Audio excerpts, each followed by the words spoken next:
सभी को जय मसीह की। परमेश्वर का धन्यवाद करते हैं इस समय के लिए। परमेश्वर ने हमें अब तक संभाल के रखा। आइए हम भजन संहिता 6 पढ़ेंगे। संकट के समय दया की प्रार्थना। हे यहोवा, तू मुझे अपने क्रोध में न डांट और न झुंझलाहट में मुझे ताड़ न दे। हे यहोवा, मुझ पर अनुग्रह कर, क्योंकि मैं कुम्हला गया हूँ। हे यहोवा, मुझे चंगा कर, क्योंकि मेरी हड्डियों में बेचैनी है।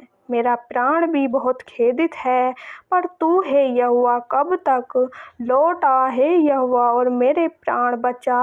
अपनी करुणा के निमित्त मेरा उद्धार कर, क्योंकि मृत्यु के बाद तेरा स्मरण नहीं होता।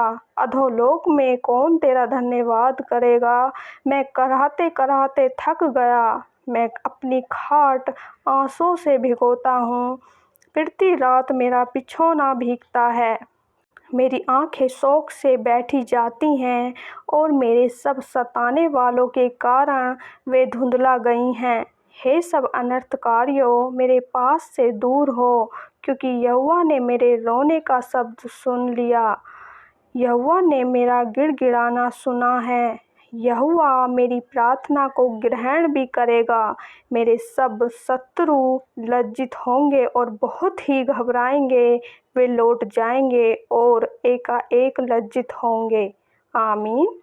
राजा दाऊद संकट के समय परमेश्वर से दया की प्रार्थना करते हैं और परमेश्वर से कहते हैं, हे यहोवा, तू मुझे अपने क्रोध में न डांट और न झुंझलाहट में मुझे ताड़ न दे। कि परमेश्वर यदि तू मुझसे क्रोधित है तो मुझे तू ना डांट और न झुंझलाहट में मुझे ताड़ न दे, न ही गुस्से में मुझे कोई ताड़ न दे। हे यहोवा, मुझ पर अनुग्रह कर, क्योंकि मैं कुम्हला गया हूँ। हे यहोवा, मुझे चंगा कर, क्योंकि मेरी हड्डियों में बेचैनी है। वचन कहता है, हे यहोवा, मुझ पर अनुग्रह कर, क्योंकि मैं कुम्हला गया हूँ, क्योंकि मैं परेशान हूँ। हे यहोवा, मुझे चंगा कर, मेरे परमेश्वर मुझे चंगा कर, क्योंकि मेरी हड्डियों में बेचैनी है। जब हम बहुत परेशान होते हैं, जब हम दुख में होते हैं, तो हमारे शरीर में एक बेचैनी होने लगती है। तो हम परमेश्वर से दया के लिए इन वचनों के साथ प्रार्थना कर सकते हैं कि हे यहोवा परमेश्वर, मुझे चंगा कर, मेरी हड्डियों में बेचैनी है, इस बेचैनी को मेरे खुदा तो दूर कर।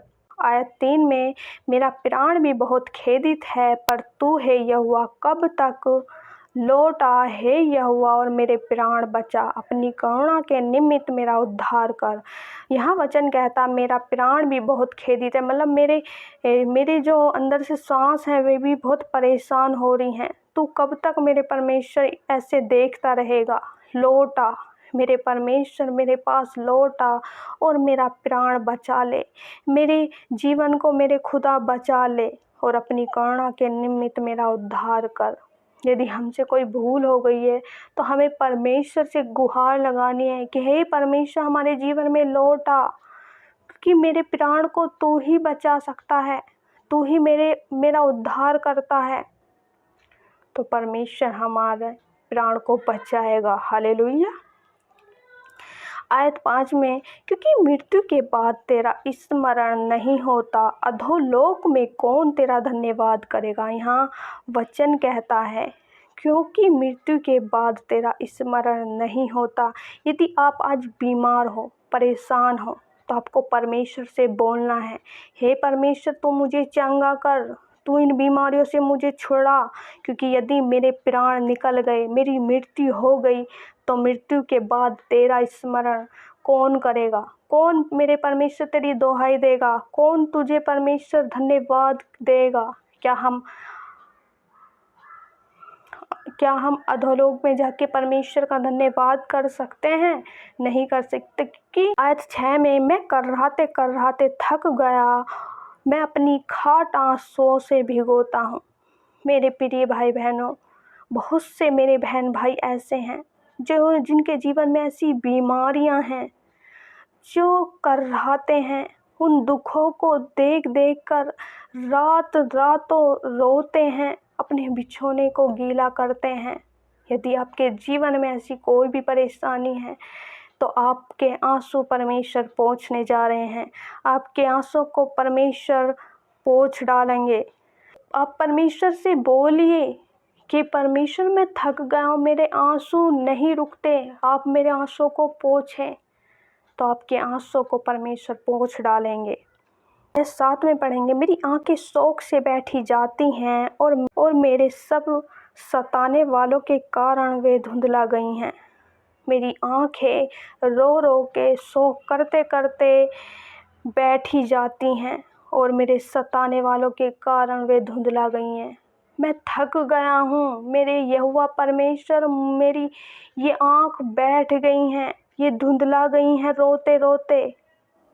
तो परमेश्वर से आप सामर्थ मांगे, परमेश्वर का अनुग्रह अपने जीवन में मांगे, तो परमेश्वर आपको चंगाई देगा।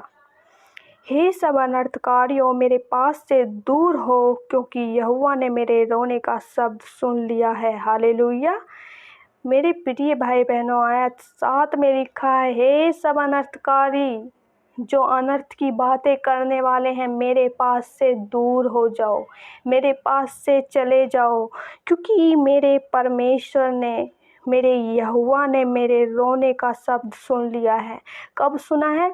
जब प्रार्थना करते हैं, जब परमेश्वर से अपने जीवन में दया को मांगते हैं, तो आप परमेश्वर से प्रार्थना करें, अपने जीवन में उस दया को मांगे, परमेश्वर आपके आंसू को पोंछेगा। पर 9 में, यहोवा ने मेरा गिड़गिड़ाना सुना है, यहोवा मेरी प्रार्थना को ग्रहण भी करेगा। हालेलुया। परमेश्वर का वचन कहता है, यहोवा ने मेरे गिड़गिड़ाने को सुन लिया है, यहोवा मेरी प्रार्थना को ग्रहण भी करेगा। जब हम परमेश्वर से प्रार्थना करते हैं, परमेश्वर के सामने रो रो के गिड़गिड़ा के प्रार्थना करते हैं, तो हमारा परमेश्वर हमारी प्रार्थना को ग्रहण करता है, हमारे गिड़गिड़ाने को सुनता है। मेरे प्रिय भाई बहनों, हमारा परमेश्वर के सामने रोना, गिड़गिड़ाना कभी भी व्यर्थ नहीं जाता है। यदि आप आज परेशान हो तो परमेश्वर के सामने गिड़गिड़ाएं, घुटने को टेकें और परमेश्वर आपके जीवन में कार्य करेगा। आयत 10 में पढ़ेंगे, मेरे सब शत्रु लज्जित होंगे और बहुत ही घबराएंगे, वे लौट जाएंगे और एकाएक लज्जित होंगे। सच में मेरे प्रिय भाई बहनों, यदि आज आपके शत्रु हैं, आप पर हंसते हैं, आपकी बीमारी पे हंसते हैं, आप परेशान हो, बेरोजगार हो, आप पे हंसते हैं आपके पड़ोसी, तो परमेश्वर उनको लज्जित करेगा, वे घबरा जाएंगे। आप परमेश्वर के सम्मुख आइए, आप परमेश्वर के सम्मुख बैठिए, परमेश्वर से गिड़गिड़ा के प्रार्थना करें, तो परमेश्वर आपके शत्रुओं को लज्जित करेगा, परमेश्वर आपकी प्रार्थना सुनेगा। मैं आशा करती हूँ परमेश्वर